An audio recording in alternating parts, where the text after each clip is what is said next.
ಸುಂದರವಾದ ಅಚ್ಚುಕಟ್ಟಾದ ಬದುಕಿನ ದೀಪ ನಮ್ಮ ನಗರದ ತುಂಬೆಲ್ಲ ಬೆಳಗಲಿ. ನಮ್ಮ ನಿಮ್ಮ ಜೀವನದಲ್ಲಿ ಆರೋಗ್ಯ ಹೆಚ್ಚು ಬೆಳಗುವಂತಾಗಲಿ ಅನ್ನುವಂತಹ ವಾಕ್ಯದೊಂದಿಗೆ ಗಡಿ ಭಾಗದಿಂದ ಯಾವ ರೀತಿ ಸೇನಾನಿಗಳು ಮತ್ತು ಭಾರತದ ನಮ್ಮ ರೈತರ ಬೆನ್ನೆಲುಬಾಗಿರುವ ರೈತರು, ಅದೇ ರೀತಿ ಮಾನವ ಪಟ್ಟಣದ ಅಭಿವೃದ್ಧಿಗೆ ಹೆಸರಾದಂಥ ನಮ್ಮ ಪೌರ ಕಾರ್ಮಿಕ ಸಿಬ್ಬಂದಿಯವರಿಗೆ ಅವ್ರನ್ನ ಎಷ್ಟು ಹೊಗಳಿದ್ರು ಸಾಲದು. ಅವರ ಒಂದು ಕಷ್ಟದಲ್ಲಿ ಬೆಳಗ್ಗೆ ಮುಂಜಾನೆ ಎದ್ದು ಚಳಿಯಲ್ಲಿ ಮಳೆಯಲ್ಲಿ ಬಂದು ಮಾನವ ಪಟ್ಟಣನ ಸ್ವಚ್ಛಗೊಳಿಸಿ ನಮ್ಮ ನಮ್ಮ ಪೌರ ಸದಸ್ಯರ ಎಲ್ಲರಿಗೂ ಜನಪ್ರತಿನಿಧಿಗಳಿಗೂ ಅವರು ಹೆಸರು ತರಲಿಕ್ಕೆ ಸಹಕಾರಿಯಾಗಿದ್ದಾರೆ. ಅವರೆಲ್ಲರಿಗೂ ದೇವರು ಆಯುಷ್ಯ ಆರೋಗ್ಯ ಸಂಪತ್ತು ಕೊಟ್ಟು ಕಳಿಸಲಿ. ಪೌರ ಕಾರ್ಮಿಕರಲ್ಲಿ ನಾನೊಂದು ಮನವಿ, ತಾವೆಲ್ಲರೂ ತಮ್ಮ ಮಕ್ಕಳಿಗೆ ಉತ್ತಮವಾದ ಶಿಕ್ಷಣ ನೀಡಿ. ಶಿಕ್ಷಣದಿಂದಲೇ ಏನಾದರೂ ಸಾಧ್ಯವಾಗುತ್ತದೆ. ಭಾರತ ರಾಷ್ಟ್ರವನ್ನು ಬಲಿಷ್ಠವಾಗಿ ನಿರ್ಮಾಣ ಮಾಡಲಿಕ್ಕೆ ಶಿಕ್ಷಣ ಮತ್ತು ಯುವಶಕ್ತಿ ಸಹಕಾರಿಯಾಗ್ತದೆ ಅಂತ ಹೇಳ್ತಾ ನಾನು ಮಾತನಾಡ್ತೇನೆ. ಜೈ ಹಿಂದ್, ಜೈ ಕರ್ನಾಟಕ. ಕೊಟ್ಟು ಅವರೇನಂತಂದ್ರೆ ಮುಂದಿನ ದಿನಗಳಲ್ಲಿ ಹೆಚ್ಚಿನ ರೀತಿಯಲ್ಲಿ ಕೂಡ ಅವರೇನಂತಂದ್ರೆ ತಮ್ಮದೇ ಆದ ಒಂದು ಇದರಲ್ಲಿ ಕೆಲಸ ಮಾಡ್ತಕ್ಕಂಥ ಧೈರ್ಯ ಕೊಟ್ಟು ಅವರಿಗೆ ಏನಂತಂದ್ರೆ ಮುಂದುವರಿಸ್ತಕ್ಕಂಥ ಕೆಲಸ ಈ ಒಂದು ಅವರಿಗೆ ಧೈರ್ಯ ಕೊಟ್ಟಾಗ ಮಾತ್ರ ಅವರೇನಪ್ಪ ಅಂತಂದರೆ ಹೆಚ್ಚಿನ ಕೆಲಸ ಮಾಡೋದಕ್ಕೆ ಅನುಕೂಲ ಆಗ್ತದೆ ಅಂತಕ್ಕಂಥ ಮಾತು ಕೂಡ ಈ ಸಂದರ್ಭದಾಗ ಹೇಳಕ್ಕೆ ಬರ್ತದೆ. ಹೀಗಾಗಿ ಇವತ್ತೇನಪ್ಪ ಅಂದ್ರೆ ಪೌರ ಕಾರ್ಮಿಕರ ಸಾಧನೆ ಕೆಲಸ ಇವತ್ತು ನೋಡಿದಾಗ ಸಾಕಷ್ಟು ಏನಪ್ಪ ಅಂತಂದರೆ ಅವರು ತೊಂದರೆ ಪಟ್ಟು ಕಷ್ಟಪಟ್ಟು ಇವತ್ತೇನಪ್ಪ ಪೌರ ಕಾರ್ಮಿಕನ ಈ ವರ್ಷದ ಘೋಷವಾಕ್ಯದೊಂದಿಗೆ ನನ್ನ ಅನಿಸಿಕೆ ಪ್ರಕಾರ ಈ ಪೌರ ಸೇವಾ ನೌಕರರು ಪೌರ ಕಾರ್ಮಿಕರ ಬದಲಾಗಿ ಪೌರ ಸೈನಿಕರು ಅಂದ್ರೆ ಏನು ತಪ್ಪಾಗಲಿಕ್ಕಿಲ್ಲ. ಯಾಕಂದರೆ ದೇಶದ ಗಡಿ ಕಾಯಕದ ಮಿಲಿಟರಿ ಸೈನಿಕರು ಹಾಗೂ ನಮ್ಮ ಪುರಸಭೆಯ ಎಲ್ಲ ನಗರವನ್ನು ಸ್ವಚ್ಛತೆ ಮಾಡುವಂಥ ಪೌರ ಸೇವಾ ನೌಕರರು ಪೌರ ಕಾರ್ಮಿಕರ ಬದಲಾಗಿ ನಿಜವಾಗ್ಲೂ ಪೌರ ಸೈನಿಕರಂತ ಕರೀಲಿಕ್ಕೆ ಏನು ಅಡ್ಡಿ ಇಲ್ಲ ಅಂತ ನನ್ನ ವೈಯಕ್ತಿಕ ಅಭಿಪ್ರಾಯ. ಹೀಗೆ ಅವರಿಗೆ ಮಾಜಿ ಅಧ್ಯಕ್ಷರು ಈ ವ್ಯಕ್ತಪಡಿಸಿದ ಹಾಗೆ ಪೌರ ಕಾರ್ಮಿಕರಿಗೆ ಈಗಾಗಲೇ 2010-11ರಲ್ಲಿ 60 ನಿವೇಶನಗಳನ್ನು ಹಂಚಿಕೆ ಮಾಡೋದಕ್ಕೆ ಪ್ರಸ್ತಾಪಿಸಿದರು.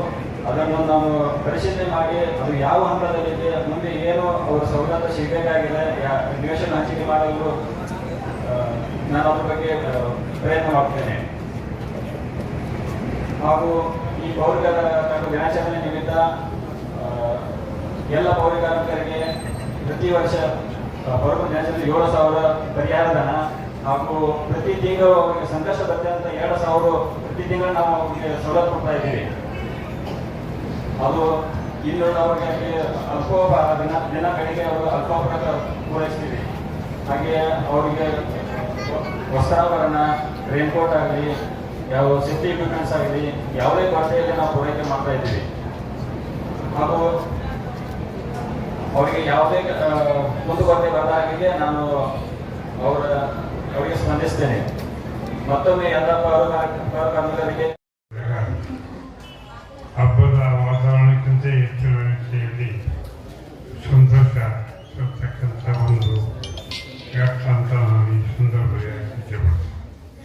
ಈ ಒಂದು ಸಂತೋಷದ ಕಾರ್ಮಿಕರ ಪುರಸಭೆಯ ಕಾರ್ಮಿಕರ ಸಂತೋಷದಿಂದ ಇವತ್ತಿನ ತಮ್ಮದೇ ಆದಂಥ ಒಂದು ರೀತಿಯಲ್ಲಿ ಸಮಾಜನ ತಿದ್ದುವಂಥ ಕೆಲಸ ಮತ್ತು ತಿಳಿಗೊಳಿಸ್ತಕ್ಕಂಥ ಕೆಲಸ ಈ ಪುರಸಭೆ ಕಾರ್ಮಿಕರ ಕರ್ತವ್ಯ ಅಂತ ನಾವು ಸಂದರ್ಭದಲ್ಲಿ ಆ ಕರ್ತವ್ಯ ನೀಗಿಸಬೇಕಾದರೆ ಪುರಸಭೆಯ ಕಾರ್ಮಿಕರು ಬಹಳ ಅನುಕಂಪದ ರೀತಿಯಲ್ಲಿ ವರ್ತಿಸಿ ಜನರ ಸೇವೆ ಮಾಡ್ತಕ್ಕಂಥ ಇವತ್ತು ಪುರಸಭೆಯ ಕಾರ್ಮಿಕರಂತ ನಾನು ಘಂಟಾಘೋಷವಾಗಿ ಹೇಳ್ತೀನಿ.